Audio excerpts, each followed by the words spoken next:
Good morning student. Dear student, previous video में हमने पढ़ा था कि किस तरीके से जो सिंगल फिक्स्ड पुली है वो कार्य करती थी। ठीक है, जैसे सिंगल फिक्स्ड पुली में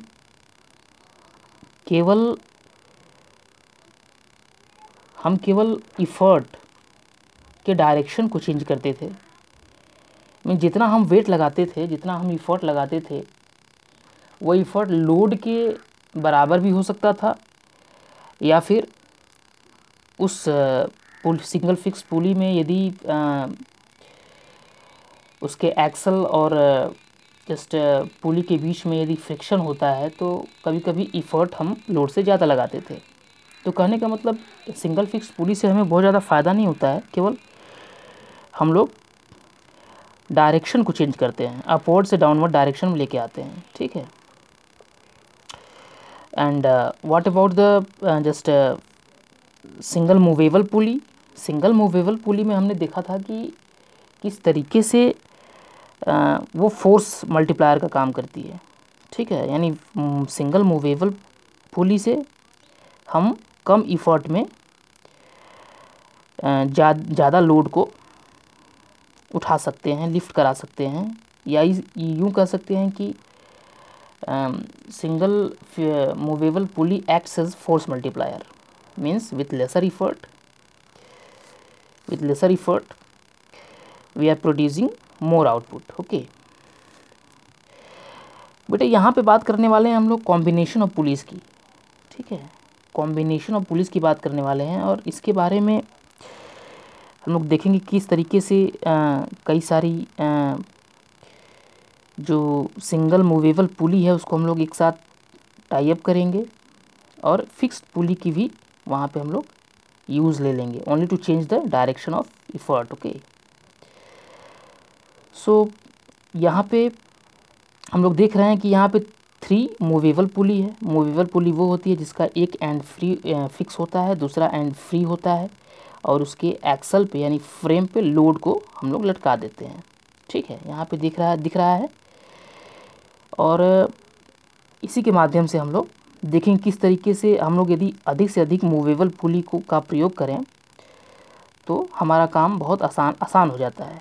ठीक है, मीन्स बहुत कम इफ़र्ट में हम लोग ज़्यादा लोड को कम कर सकते हैं, यानी we can just take the uplift the more load with less effort. ठीक है बेटे, तो यहाँ पे 3 पुलीज़ हैं। एक फिक्स्ड पुली है। Fixed pulley is only use to change the direction of effort in convenient direction. This is downward direction, this is okay, this is upward direction and this is downward direction।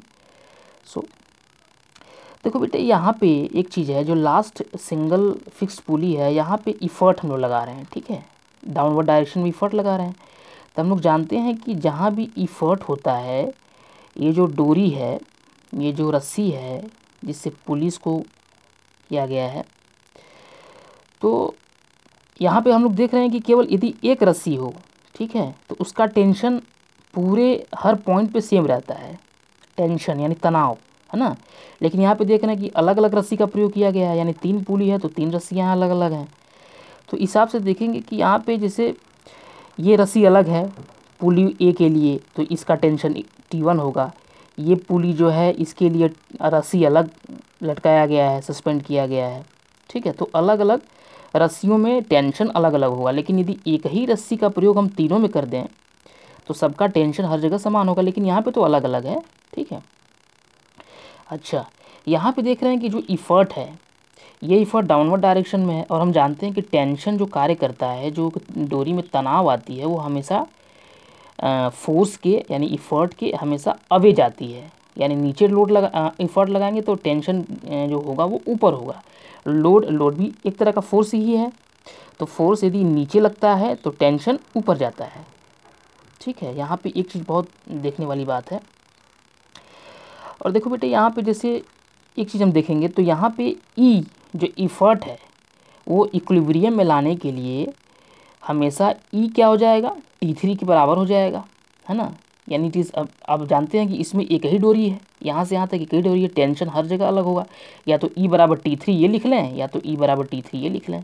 तो E बराबर T3 हो जाएगा पहला condition equilibrium में लाने के लिए, ठीक है।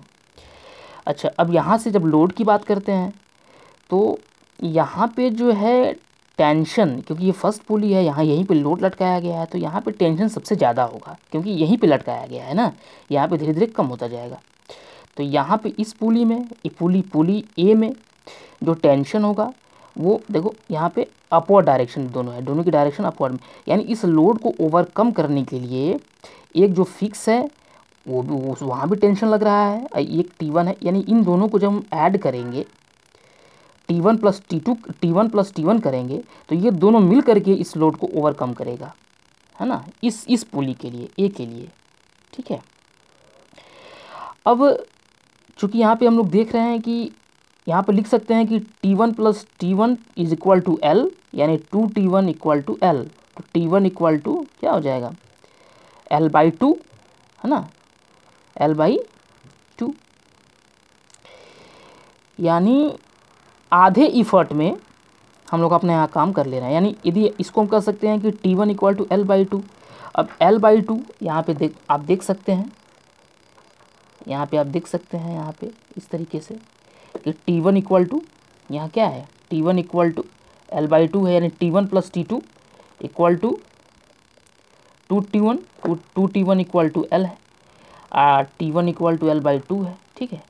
अब हम देख रहे हैं कि ये जो यहाँ पे जो कंडीशन है, यहाँ पे एक थ्रेड इसका इस पुली बी के साथ अटैच है, ठीक है। तो यहाँ पे T1 के पास, यहाँ पे जो फ्रेम है, इन पूरा जो कंडीशन हो रहा है सेगमेंट, ठीक है, अब इसके साथ लटका दिया गया।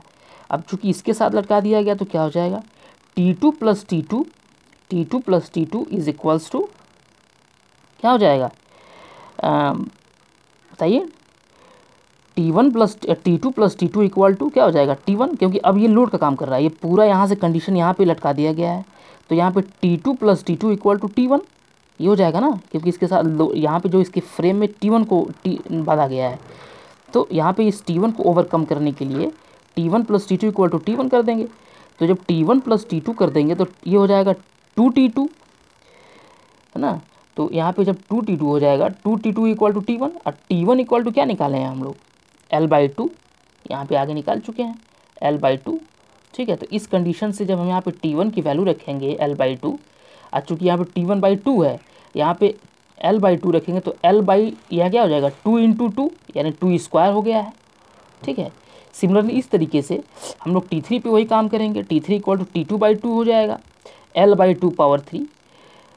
तो मिला जुला करके बेटे हम लोग जानते हैं कि T3, ये जो T3 है वो इक्विलिब्रियम में किसके बराबर है, इफर्ट के बराबर है। तो यहाँ E लिख सकते हैं। तो जब यहाँ E लिख सकते हैं तो यहाँ क्या हो जाएगा, E equal to L/2 power 3, है ना।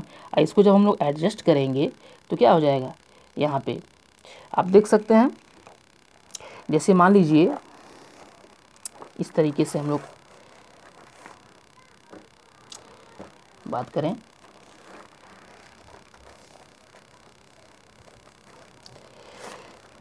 कि हम लोग जानते हैं कि T3 इक्वल टू क्या लिख सकते थे हम लोग,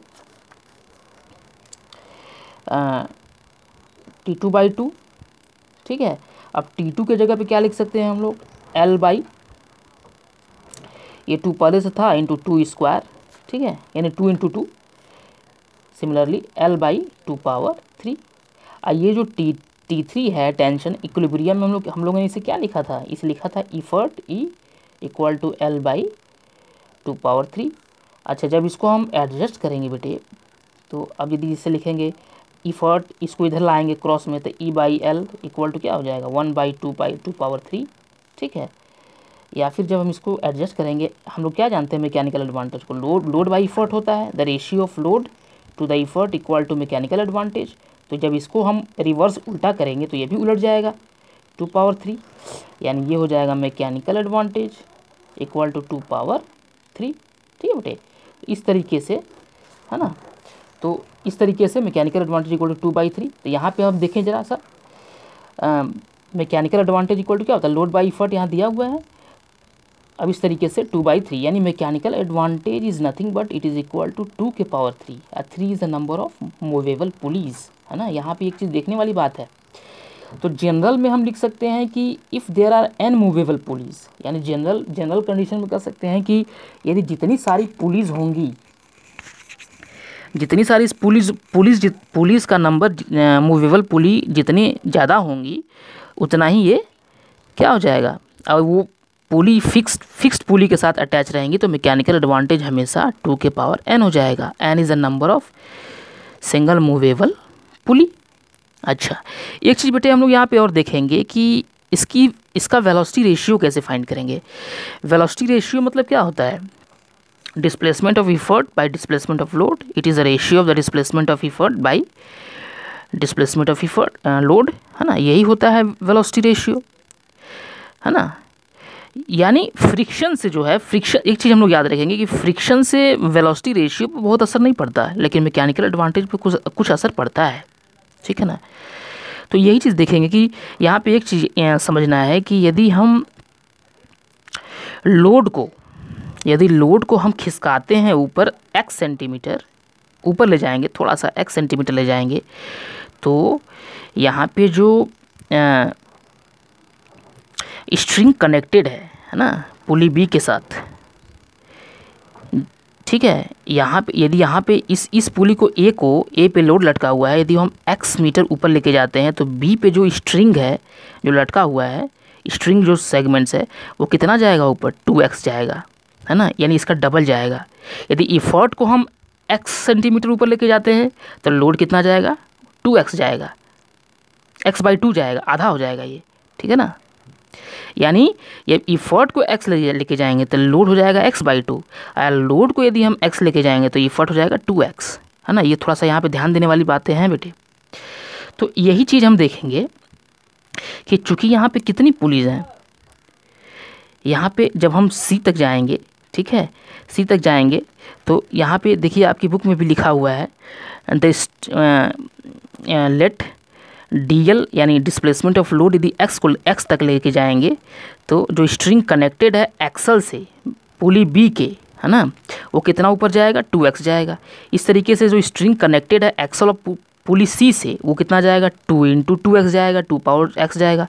अब पुली D पे जाएगा जब तो 2 के पावर 2 × 2 पावर x यानी 2 पावर 3x जाएगा, है ना।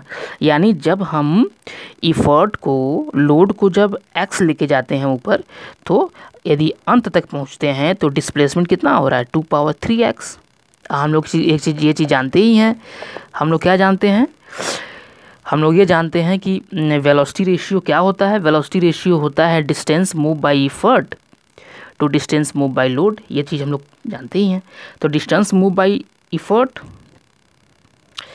2 पावर 3x है, x कटा तो 2 पावर 3 हो जाएगा। जनरल में हम क्या कर सकते हैं कि वेलोसिटी रेशियो जो है वो 2 पावर n हो सकता है, where n is a number of movable pulleys connected to one last fix pulley, ठीक है ना। ये ज़रूरी होता है क्योंकि जब हम मूवेबल पुली को लेके जाते हैं तो लास्ट में एक तो फिक्स्ड पुली को रखना बेहद ज़रूरी है, only to change the direction of effort to convenient direction. Okay, यहाँ पे देखिए इफ़िशियंसी इक्वल टू, अच्छा इफ़िशियंसी की बात करते हैं, है ना, इफ़िशियंसी की बात करते हैं तो इफ़िशियंसी बराबर जानते हैं हम लोग ratio of mechanical advantage to velocity ratio होता है। इसको जब कैंसल्ड आउट करेंगे, दोनों है, मैकेनिकल एडवांटेज 2 पावर n है, वेलोसिटी रेशियो भी 2 पावर n है, तो जब इसको हम कैंसल्ड आउट करेंगे तो 1 का मतलब पूरा 100%, क्योंकि पूरे मशीन की इफ़िशियंसी को हम लोग 1 मानते हैं, ठीक है। यदि 1 होता है तो 100%, लेकिन होता नहीं है 1। एक्चुअल प्रैक्टिस में हम लोग क्या होता है, 1 होता है क्या, 1 नहीं, इसलिए नहीं होता है क्योंकि फ्रिक्शन एक बहुत इंपॉर्टेंट क्राइटेरिया है। फ्रिक्शन फोर्स जो होता है वो लगता है हर जगह, पूरे, है ना। फ्रिक्शन से क्या होता है, उसके जो फ्रिक्शन पार्ट्स हैं, मशीन्स के पार्ट्स हैं, उनमें घर्षण होता है, फ्रिक्शन होता है, तो इसके कारण कुछ एनर्जी तो हीट के रूप में वेस्ट हो जाती है ना, और उसकी इफ़िशियंसी भी घटती है ना, उसके बॉडी पार्ट्स आप घिसते रहते हैं। तो इस तरीके से ये आइडियल सिचुएशन में होता है ना। आइडियल सिचुएशन में बात करें तो 100% हो सकता है, लेकिन रियल प्रैक्टिस में नहीं हो सकता ऐसा, ठीक है। देखो यहाँ पे आपकी बुक में लिखा भी है, इन actual practice the weight of pulleys and string, है ना, the weight of the pulleys and string इसके बीच में। The friction between the bearings of the pulleys reduce the mechanical advantage, तो मैकेनिकल एडवांटेज घटता है बेटे। अच्छा, एक चीज़ हम लोग और यहाँ पे बहुत ही इम्पॉर्टेंट टॉपिक पढ़ने वाले हैं कि यूजिंग सेवरल पुलीज इन 2 ब्लॉक, जिसका नाम है ब्लॉक एंड टैकल सिस्टम, है ना। इसमें हम एक लोअर होता है, एक लोअर ब्लॉक होता है, एक अपर ब्लॉक होता है। तो अपर ब्लॉक में हमेशा हम लोग फिक्स्ड पुली को रखते हैं, सिंगल फिक्स्ड पुली को, नंबर ऑफ 6 पुलिस को रखते हैं। और लोअर ब्लॉक में हमेशा हम लोग मूवेबल पुली को रखते हैं। यहाँ पे आप देख सकते हैं, ठीक है।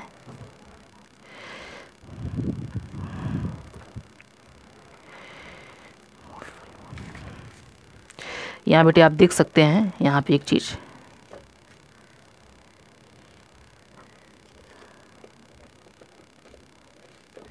यहाँ पे आप लोग ज़रा देख सकते हैं कि ये है आपका अपर ब्लॉक, है ना, ये अपर ब्लॉक है, और ये क्या है, ये लोअर ब्लॉक है।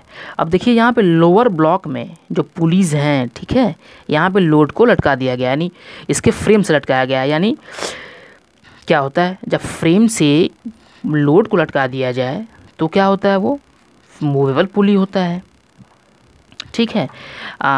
और जहाँ फ्रेम को सपोर्ट दे दिया जाता है वो क्या होता है, फिक्स्ड पुली होता है, ठीक है। तो यहाँ पे एक चीज़ हम लोग देखते हैं कि कंडीशन एक और है कि यदि अपर ब्लॉक में यानी सिंगल फिक्स्ड पुली में यदि नंबर ऑफ पुलीज, है ना, इस लोअर ब्लॉक से ज़्यादा होती हैं, जैसे यहाँ पे देखिए ज़्यादा है ना, 3 है, यहाँ 2 ही हैं। तो इस कंडीशन में यदि नंबर ऑफ पुलिस जो है इस लोअर ब्लॉक से यदि ज़्यादा है, तो ये जो थ्रेड है ना, ये जो डोरी है ना, इसको नीचे वाले हुक से यानी मूवेबल पुली से हम लोग बांधते हैं। यहाँ से बांधेंगे इस तरीके से, ठीक है, चलता जाएगा, ठीक है, इस तरीके से लेके आएंगे, है ना। यहाँ पे एक चीज़ ध्यान देने वाली बात है कि यदि if the number of just pulleys in the upper block is more than the pulleys in the lower block, then we will tie the thread in the lower block hook of the just lower block, okay. And if the number of pulleys in the upper block and the lower block is constant, बराबर होती हैं, तो हम लोग ऊपर वाले से बांधते हैं, है ना, ऊपर यानी सिंगल फिक्स्ड पुलिस के हुक पे हम लोग बांधते हैं, इस तरीके से लेके जाते हैं, ठीक है। और यहाँ पे एक चीज़ और ध्यान देने वाली बात है बेटे कि यहाँ पे भी यही देखेंगे कि ये यहाँ पे जब यहाँ से जब लटकाया जा रहा है ना, यहाँ से जब लटकाया जा रहा है लोड को, तो इसमें जितना सारा टेंशन हो रहा है हर रस्सी में, चूँकि एक ही रस्सी का प्रयोग हो रहा है, यहाँ पे अलग अलग रस्सियाँ नहीं हैं, तो इस रस्सी में जहाँ भी जितना भी टेंशन होगा एक ही रस्सी में, ठीक है, उन सबको हर जगह समान होगा, है ना। मैंने कहा था कि यदि अलग अलग रस्सियाँ होंगी तो टेंशन उनमें अलग अलग होगा, यदि रस्सी एक ही होगी तो उसमें हर जगह पे, हर पॉइंट पे जहाँ भी हम लोग टेंशन की बात करेंगे तो हर जगह कांस्टेंट रहेगा, समान रहेगा। यहाँ पे देख रहे हैं कि इस तरीके से हम लोग इफर्ट को यहाँ पे डाउनवर्ड लेके आए हैं, टेंशन हमेशा अपवर्ड जाएगा, इक्विलिब्रियम में क्या हो जाएगा, ई बराबर टी हो जाएगा। तो पहला कंडीशन है ई बराबर टी।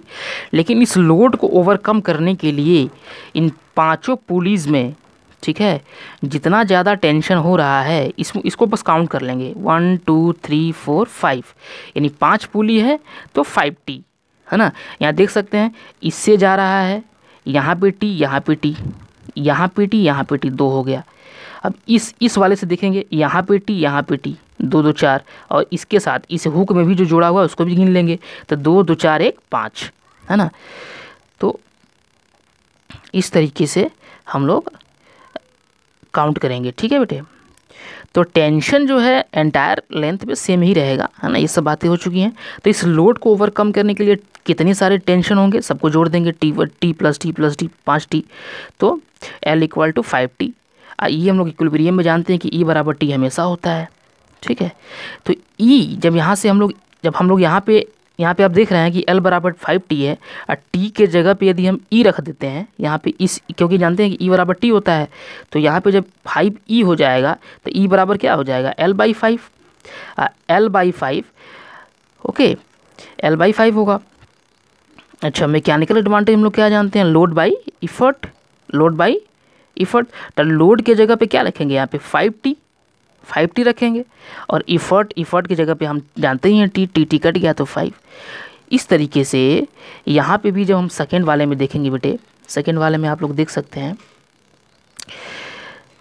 ठीक है, सेकेंड वाले में भी देखेंगे तो यहाँ पे भी है सेकेंड पुलिस के लिए, यहाँ पे 4 है तो L बराबर 4T, सिमिलरली E बराबर T हो जाएगा। यहाँ भी देखेंगे तो E बराबर L/4, मैकेनिकल एडवांटेज क्या हो जाएगा, 4 हो जाएगा, ठीक है।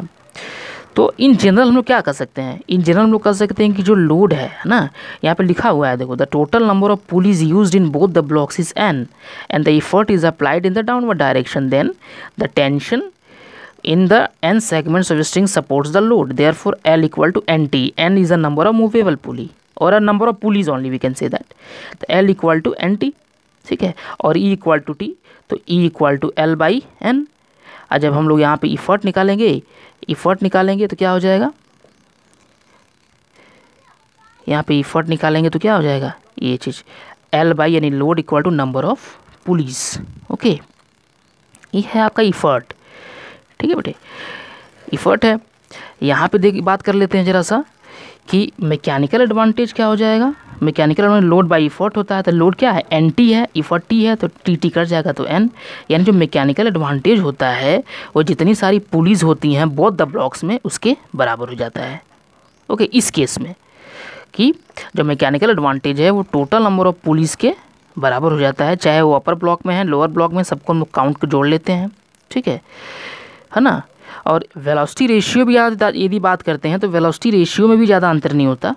यदि आप लोड को D लेके जाएंगे तो इफर्ट कितना जाएगा, ND जाएगा, मैंने अभी इधर बात की थी, है ना, कि लोड यदि D जाता है, D डिस्प्लेसमेंट ऊपर जाता है तो ये एंड जितना नंबर ऑफ पुलीज हैं उसके मल्टीप्लिकेशन में डिस्प्लेसमेंट को हम लोग मल्टीप्लाई करेंगे और उतना जाता है, हम लोग बात कर चुके हैं, ठीक है ना। तो यहाँ पे जब D displacement of effort bye displacement of load करेंगे तो यहाँ पे ND upon D cancel out N, यानी जब हम लोगों ने यहाँ पे देखा कि मैकेनिकल एडवांटेज भी नंबर ऑफ पुलिस के बराबर है in the both the blocks, and velocity ratio भी नंबर ऑफ पुलिस के बराबर ही आ रही है, ठीक है।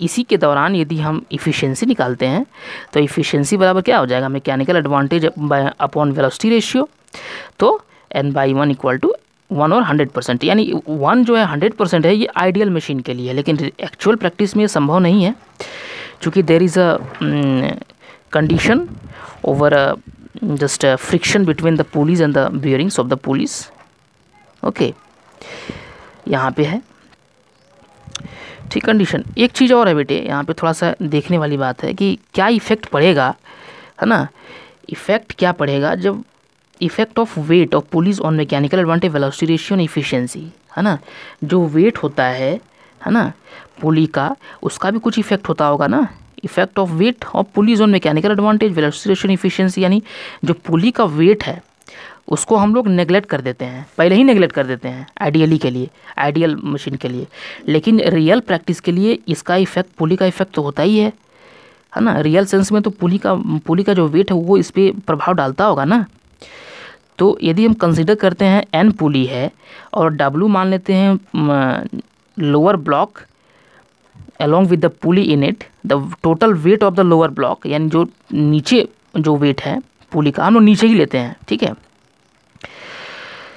तो क्या लिख सकते हैं, पहले तो हम लोग जानते हैं कि जो इफ़र्ट है वो हमेशा T के बराबर होगा, तो पहला सेंस ये तो बिल्कुल आपको हमेशा ध्यान रखना है, लेकिन लोड के साथ जो पुलीज़ हैं लोअर ब्लॉक में उसको हम जोड़ देते हैं, यही लोड प्लस W बराबर NT होता था, है ना, number of pulleys into T tension, है ना, जितनी सारी पुलीज़, है ना, जितनी सारी पुलिस उतना सारा टेंशन हो जाएगा, तो NT, ये NT हो गया, N is a natural number, NT हो जाएगा। इसके साथ जब इसको जोड़ देंगे यहाँ से जब L निकालेंगे तो ये W इधर चला जाएगा, ये NT माइनस या प्लस है तो माइनस हो जाएगा, माइनस W, और उसके बाद T के जगह पे हम लोग जानते हैं टेंशन बराबर इक्विलिब्रियम में इफर्ट होता था, तो NE upon W minus W। Mechanical advantage क्या होता था, load by effort, load equal to इतना निकला NE minus W divided by E। और जब इसको हम लोग कैलकुलेट करेंगे तो जब अलग अलग करेंगे तो ये E कटेगा, तो यहाँ N बचेगा, यहाँ W बाई E, ठीक है। इस तरीके से तो हम लोगों ने देखा कि टोटल मैकेनिकल एडवांटेज जो है वो आइडियल वैल्यू N से क्या है, कम है ना, तो कम तो होगा ही, कम तो होना ही है, क्योंकि ये भी तो वेट भी तो इफेक्ट डाल रहा है, ठीक है। अच्छा, एक चीज़ यहाँ पे ध्यान देने वाली बात है कि वेलोसिटी रेशियो पे कोई ज़्यादा प्रभाव नहीं पड़ता है, ठीक है ना, ये हमेशा एन ही रहेगा, क्योंकि तो डिस्प्लेसमेंट है ना, डिस्प्लेसमेंट में और घर्षण में अंतर होता है, डिस्प्लेसमेंट केवल उठाते हैं हम लोग, तो यहाँ पे वेलोसिटी रेशियो में कोई अंतर नहीं पड़ेगा, वो तो एन ही रहेगा, ठीक है बेटे। इफ़िशियंसी को देख लेते हैं, तो मैकेनिकल रेशियो होता है क्या, मैकेनिकल एडवांटेज और वेलोसिटी रेशियो का, तो ये क्या हो जाएगा, ये हो जाएगा N/W/E, ये आपने मैकेनिकल एडवांटेज निकला, divide by velocity ratio N ही है, ठीक है। जब इसको हम लोग कैलकुलेट करेंगे तो n इक्वल टू क्या हो जाएगा, ये जब पूरा लेके आएंगे तो ये कैंसिल हो जाएगा, ये W इक्वल टू इसके साथ n चला जाएगा तो NE हो जाएगा, ठीक है।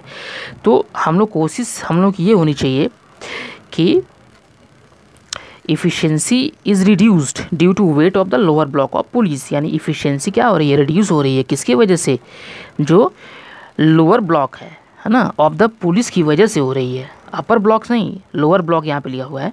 The efficiency is reduce due to the weight of the lower block of pulleys, okay, means more the weight of the lower block less is the efficiency, जितना ज़्यादा वेट बढ़ाएंगे तो इफिशियंसी उतनी घटेगी, ठीक है। ग्रेटर इफिशियंसी के लिए क्या करना चाहिए हमें, pulleys in the lower block should be as light as possible, हल्की से हल्की पुलिस का प्रयोग करना चाहिए, ताकि फ्रिक्शन कम हो, बियरिंग्स में फ्रिक्शन कम हो पुलिस के बीच में, और लुब्रिकेंट लगाकर उसके फ्रिक्शन को मिनिमाइज़ भी कर सकते हैं, इस तरीके से हम इफ़िशियंसी को बढ़ा सकते हैं, ठीक है। ठीक है बेटे, अब तक आप लोग ज़रा इतना just go through, we will meet in the next video, thank you.